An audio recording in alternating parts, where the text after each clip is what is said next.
విజయనగరం పార్లమెంటుకు సంబంధించి మన చంద్రశేఖర్ మాజీ ఎంపీ ఆయన ఒక అన్యూజువల్ థింగ్ని చూశారు.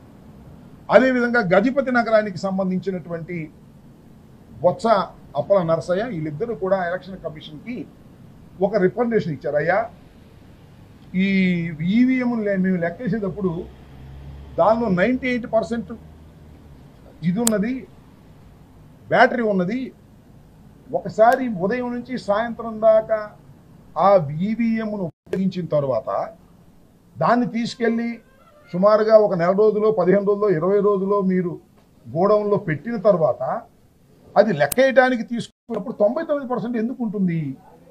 ఇది ఏదో అన్యూజువల్గా ఉంది, దీని మీద మీరు క్లియర్ చేయండి అని చెప్పి డబ్బు కట్టి ఒక అప్లికేషన్ పెడితే నిన్న ఒక పెద్ద తతంగం చేశారు అక్కడ ఉన్నటువంటి ఎన్నికల కమిషన్కి సంబంధించిన వాళ్ళు.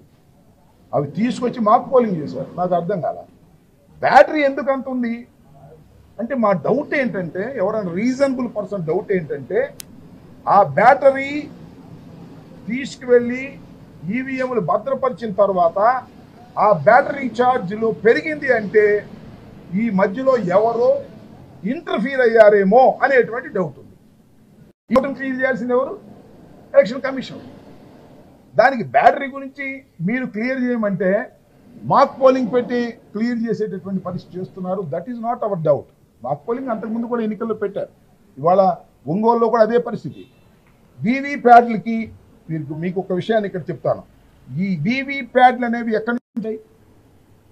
ఖచ్చితంగా ప్రస్తుత ముఖ్యమంత్రి నారా చంద్రబాబు నాయుడు గారు ఈవీఎంలు ట్యాంపర్ చేస్తారు, చేసే అవకాశం ఉంది కాబట్టి ఈవీఎంలు పనికిరావని ఒక పెద్ద ఉద్యమం చేశారు. మీకు గుర్తుండే ఉంటుంది. దేశవ్యాప్తంగా తిరిగారు. మొట్టమొదటి చంద్రబాబు నాయుడు గారే ఈవీఎంలు ట్యాంపర్ చేసే అవకాశం ఉందని ఈ ప్రపంచానికి తెలియపరిచినటువంటి వ్యక్తి. ఆ తర్వాత ఆయన ఫైట్ చేశారు, ఎలక్షన్ కమిషన్కి వాళ్ళని రిప్రజెంటేషన్ చేశారు. అప్పుడే ఈ వీవీప్యాడ్ వచ్చింది. అంతకుముందు వీవీప్యాడ్ లేదు. మనం బటన్ నొక్కితే మనం ఏ గుర్తుకైతే వేశామో ఆ గుర్తు అలా డిస్ప్లే అవుతుంది. నేను ఫ్యాన్ గుర్తు వేసాను అనుకోండి, ఒక కాగితం అట్ట వస్తుంది, ఫ్యాన్ కనపడింది. మీరు కూడా చూసుంటారు రోడ్డుగా, తర్వాత కట్ అయిపోతుంది. వీవీప్యాడ్లన్నీ ఆ బాక్స్లో పడతాయి. ఒక బూత్లో ఫర్ ఎగ్జాంపుల్ నాకు 50 ఓట్లు పడ్డాయి, నా ప్రత్యర్థికి 150 పడ్డాయి. ఖచ్చితంగా ఈ వీవీ మిషన్ ఎంత ఉందో అక్కడ వీవీప్యాడ్ కనపడాలి. అప్పుడే మ్యాచ్ అవ్వాలి. మ్యాచ్ అయినప్పుడే కాన్ఫిడెన్స్ వస్తుంది. అదే విషయాన్ని ఒంగోలు అడిగితే మేము మాక్ పోలింగ్ పెడతామన్నారు. కోర్టులో ఉందనుకోండి, that is different matter. Court decision వచ్చిన తర్వాత దాని మీద మా పార్టీ నిర్ణయం తీసుకుంటుంది. కాబట్టి దెర్ ఇస్ ఎన్నో డౌట్స్ క్రియేట్ అవుతున్నాయి. ఎలక్షన్ అయిపోయిన తర్వాత ఏదో జరిగిందనేటువంటి భావన ప్రజల్లో కలుగుతూ ఉన్నది. ఈ ఏదో జరిగిందనే భావన కలుగుతున్నటువంటి ప్రజల్ని, లేదా వివిధ సంఘాలని, లేదా వివిధ పార్టీలని, వాటన్నిటికీ సమాధానం చెప్పవలసినటువంటి బాధ్యత ఎలక్షన్ కమిషన్కు ఉంది. ఆ బాధ్యతను సక్రమంగా నిర్వర్తించకపోతే, ఆ డౌట్స్ అన్ని తీర్చకపోతే ఏదో జరిగిందనేటువంటి ప్రమాదం, ప్రజాస్వామ్యానికి ప్రమాదం వచ్చిందనేటువంటి భావన కలిగేటువంటి అవకాశం ఉంది. అందువల్ల మేము వారికి ఒక రిప్రజెంటేషన్ ఇచ్చాం. వీటన్నిటి మీద ఫామ్ 20 ఎందుకు ఇంతవరకు ప్రకటించలేదు? ఎప్పుడైనా మీరు చూడండి, ఎన్నో ఎన్నికలు జరిగాయి భారతదేశం, ఎప్పుడూ కూడా ఫైనల్ ఫిగర్స్ ప్రకటించడానికి ఇంత సమయం తీసుకోలేదనేది మా అభిప్రాయం. ఈ రోజు కూడా ఫైనల్ ఫిగర్ చెప్పేటటువంటి పరిస్థితుల్లో లేరు అంటే ఏదో జరిగిందేమో అనేటువంటి భావన కలుగుతా ఉన్నది. ఇలాంటి అనుమానాలను నివృత్తి చేయవలసినటువంటి బాధ్యత ఎన్నికల కమిషన్కు ఉంది. కాబట్టి రిటర్న్గా వైఎస్ఆర్ కాంగ్రెస్ పార్టీ తరఫున మేము ఈ రిప్రజెంటేషన్ వారికి, ఎన్నికల కమిషన్ వారికి ఇవ్వటం జరిగింది. త్వరలోనే వీటన్నిటిని కూడా నివృత్తి చేస్తారనేటువంటి భావన మాకున్నదని మేము అనుకుంటున్నాం. వారు చేయకపోతే ప్రజాస్వామ్యం ప్రమాదంలో పడిందనేటువంటి భావన దేశవ్యాప్తంగా వచ్చేటటువంటి అవకాశం ఉన్నది.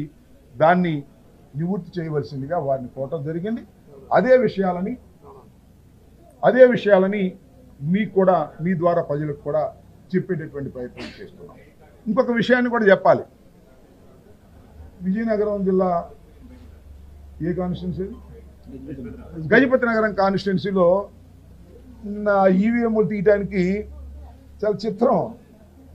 వెళ్తే కలెక్టర్ అంతా అక్కడే ఉన్నారంట, తాళాలు లేవంట. ఏమైంది తాళాలు? ఎక్కడికి వెళ్ళి తాళాలు? మిస్ప్లేస్ అయినాయా? ఎవరన్నా తీసుకుపోయారా?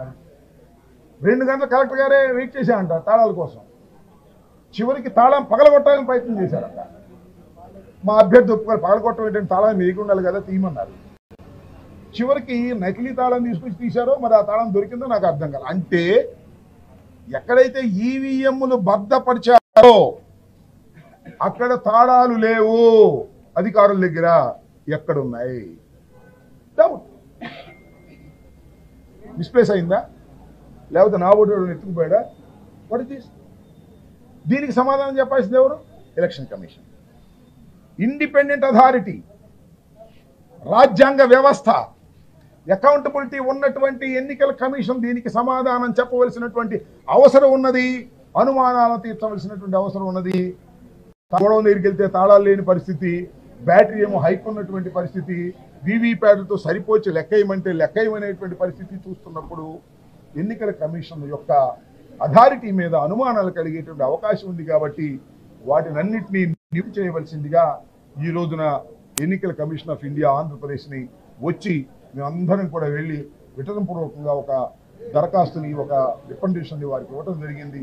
త్వరలో ఈ డౌట్స్ అన్నీ కూడా క్లారిఫై చేసి ప్రజాస్వామ్యాన్ని కాపాడటంతో పాటు ఎన్నికల కమిషన్ నిష్పక్షపాతంగా వ్యవహరించిందనేటువంటి భావన దేశవ్యాపితంగా ప్రజల్లో కలిగే విధంగా ప్రవర్తించగలరని మేము భావిస్తూ ఉన్నాం.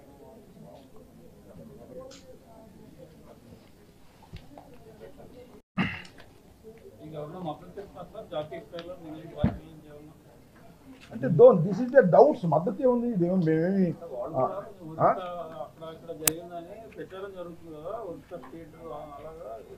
నేను అనేది ఏంటంటే ఇది నేను చెప్పినటువంటి వాడు చెప్పినటువంటి ఫిగర్స్ మిస్ మ్యాచ్ అవుతున్నాయి అనేది వాస్తవమా కాదా? దీన్ని ఎవరు మద్దతు ఇస్తారా ఎవరా అనేది this is not election, this is doubts. అది ఒక మంచి వాతావరణంలో ఆ డౌట్స్ని తీర్చాల్సిన బాధ్యత ఎలక్షన్ కమిషన్ ఉంటుంది. దానికి మద్దతు ఉందా లేదా అని కాదు, ఈ ఆర్గ్యుమెంట్లో పసంద లాజిక్ ఉందా లేదా, వాళ్ళు ఇచ్చిన ఫిగర్స్ ఎందుకు మిస్ మ్యాచ్ అవుతున్నాయి, ఫామ్ 20ని ఫైనల్ ఫిగర్స్ ఇంతవరకు ఎందుకు పెట్టలేదు. నీకైనా డౌట్ కలుగుతుంది, నీకైనా డౌట్ కలిగింది, కాకపోతే నువ్వు మాట్లాడలేకపోవచ్చు. ప్రతి పౌరుడికి డౌట్ కలిగేటటువంటి అవకాశం ఉంది. మద్దతు ఇస్తారా ఇవ్వరా? చాలా ఇప్పటికే ఓట్ ఫర్ డెమోక్రసీ వారు దేశవ్యాప్తంగా దీని మీద చర్చ పెడుతున్నారు, చాలా చోట్ల మాట్లాడారు. పరకాల ప్రభాకర్ గారు లాంటి వాళ్ళు ఇంతకుముందు ఏపీ గవర్నమెంట్కి చంద్రబాబు నాయుడు గారు ఉండగా అడ్వైజర్గా ఉన్నటువంటి పరకాల ప్రభాకర్ గారు ఓట్ ఫర్ డెమోక్రసీలో ఒక ముఖ్యమైనటువంటి వ్యక్తి. ఆయన చాలా చోట్ల సెమినార్స్లో మాట్లాడుతున్నారు. సంథింగ్ ఏదో జరిగింది, డౌట్స్ కావాలి, మాకు ఆ డౌట్స్ తీర్చాలి అని అడుగుతా ఉన్నారు. దాని ప్రకారం మేము అడుగుతా ఉన్నాం. ఇంకా ఇతర రాష్ట్రాల్లో చాలా చోట్ల అన్ని చోట్ల కూడా డౌట్లు వ్యక్తం చేస్తున్నటువంటి దశ.